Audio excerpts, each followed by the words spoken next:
2 Samuel 3. Now there was long war between the house of Saul and the house of David. And David waxed stronger and stronger, and the house of Saul waxed weaker and weaker. And unto David were sons born in Hebron, and his firstborn was Amnon, of Ahinoam the Jezreelitess, and his second Chileab, of Abigail the wife of Nabal the Carmelite, and the third Absalom the son of Maacah the daughter of Talmai king of Geshur, and the fourth Adonijah the son of Haggith, and the fifth Shephatiah the son of Abital, and the sixth Ithream by Eglah David's wife. These were born to David in Hebron. And it came to pass, while there was war between the house of Saul and the house of David, that Abner made himself strong for the house of Saul.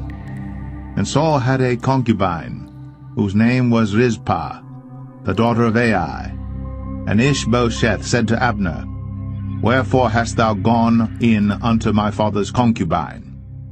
Then was Abner very wroth for the words of Ishbosheth, and said, Am I a dog's head, which against Judah do show kindness this day unto the house of Saul thy father, to his brethren, and to his friends, and have not delivered thee into the hand of David, that thou chargest me today with a fault concerning this woman?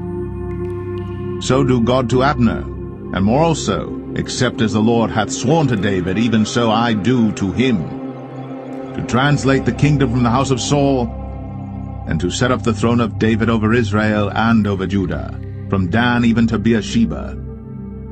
And he could not answer Abner a word again, because he feared him. And Abner sent messengers to David on his behalf, saying, Whose is the land? Saying also, Make thy league with me, and behold, my hand shall be with thee, to bring about all Israel unto thee. And he said, Well, I will make a league with thee. But one thing I require of thee, that is, thou shalt not see my face, except thou first bring Michal, Saul's daughter, when thou comest to see my face. And David sent messengers to Ishbosheth, Saul's son, saying, Deliver me my wife Michal, which I espoused to me, for 100 foreskins of the Philistines. And Ishbosheth sent and took her from her husband, even from Phaltiel the son of Laish. And her husband went with her, along weeping, behind her to Bahurim. Then said Abner unto him, Go, return. And he returned. And Abner had communication with the elders of Israel, saying, Ye sought for David in times past to be king over you. Now then do it. For the Lord hath spoken of David, saying, By the hand of my servant David I will save my people Israel out of the hand of the Philistines, and out of the hand of all their enemies. And Abner also spake in the ears of Benjamin. And Abner went also to speak in the ears of David in Hebron all that seemed good to Israel, and that seemed good to the whole house of Benjamin. So Abner came to David to Hebron, and 20 men with him. And David made Abner and the men that were with him a feast. And Abner said unto David, I will arise and go, and will gather all Israel unto my lord the king, that they may make a league with thee, and that thou mayest reign over all that thine heart desireth. And David sent Abner away, and he went in peace. And behold, the servants of David and Joab came from pursuing a troop, and brought in a great spoil with them. But Abner was not with David in Hebron, for he had sent him away, and he was gone in peace.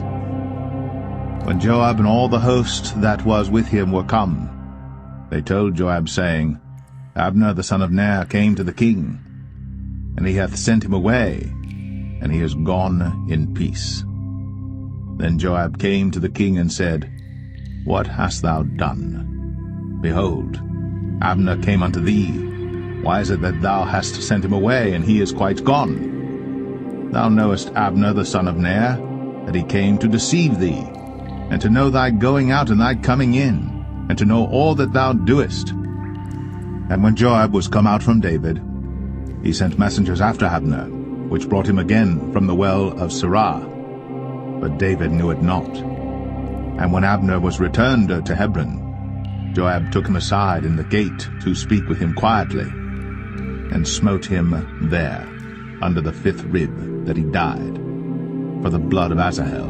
his brother. And afterward, when David heard it, he said, I and my kingdom are guiltless before the Lord forever from the blood of Abner the son of Ner. Let it rest on the head of Joab, and on all his father's house.